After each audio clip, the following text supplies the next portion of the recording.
আধুনিকতার নামে কুকুরকে কোলে নেয়, কুকুরের কপালে চুমা খায়, কিন্তু তুমি কি তোমার মার কপালে একবার চুমা খেতে পেরেছ?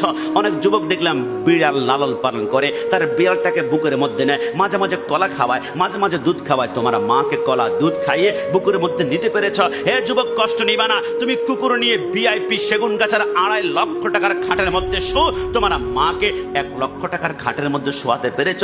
তোমার বাচ্চার হ্যাপি বার্থডে পালন করো, লক্ষ লক্ষ টাকা খরচ করে, কিন্তু মার একদিন জন্মদিন পালন করতে পেরেছ? যুবক, কষ্ট নিবে না। আমার নবীর কদমে একজন সাহাবী এসে বলে, নবী, আমি দোয়া করেছিলাম মক্কা যদি বিজয় হয়, একবার হলে মদিনা থেকে মক্কার কাবার চৌকাঠের মধ্যে গিয়ে আমি চুমা খাবো, চুমা খাবো, চুমা খাবো, কিন্তু নবী 7 বছর হয়ে গেল, এখনো পর্যন্ত টাকা নাই, আমি মক্কা যেতে পারছি না, আমি কাবার চৌকাঠে চুমু খাচ্ছে পাচ্ছি না। নবী, একটু বলুন না, আমার এই আমল কিভাবে পরিপূর্ণ করতে পারবো? নবী বলে, সত্যিকার বল, তোর ঘরে কি তোর আব্বা আম্মা আছে? নবী, আছে তো। নবী বলে, এইখান থেকে একটা দৌড় দিয়ে এক হলে আব্বা আম্মার কদমে, না হয় কপালে একবার চুমা খাবি।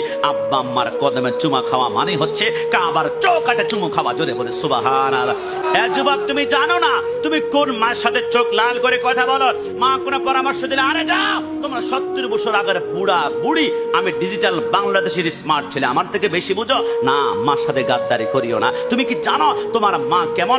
মার স্তন থেকে আমরা টানা 2 বছর দুধ পান করেছি। অক্সফোর্ড বিশ্ববিদ্যালয়ের ইংল্যান্ডের 100 বৈজ্ঞানিক বলে আমরা 1 ফোঁটা দুধ নিয়ে 2 বছর গবেষণা করলাম। গবেষণা করার পরে দেখলাম মার 1 ফোঁটা দুধের ভিতরে আমার আল্লাহ দুনিয়ার 180 রকমের ফলের রস ঢুকিয়ে দিয়েছেন। জোরে বলে সুবহানাল্লাহ।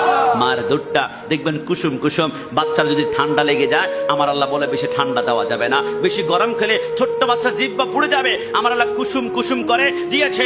মার স্তনের ভিতরে যদি একটা বুটার ভিতরে একটা ছিদ্র দিত, তাহলে বাচ্চা দুধটা টান দিয়ে হয়তো বা গলার মধ্যে দুধটা আটকে যেত। এই জন্য আম্মা রব্বুল আলামিন মার স্তনের ভিতরে ছোট্ট ছোট্ট ছোট্ট করে ছিদ্র দিয়েছে, যাতে করে আমার আপনার কষ্ট না হয়। এই আব্বা আম্মার সাথে যারা গাদ্দারি করবে, এরা দুনিয়া বরবাদ, কবর বরবাদ, হাসর বরবাদ।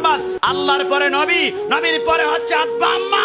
আব্বা আম্মার খেদমত হলে এরপরে যাব মুর্শিদের কদম। একটু জবান খুলে বলে সুবহানাল্লাহ।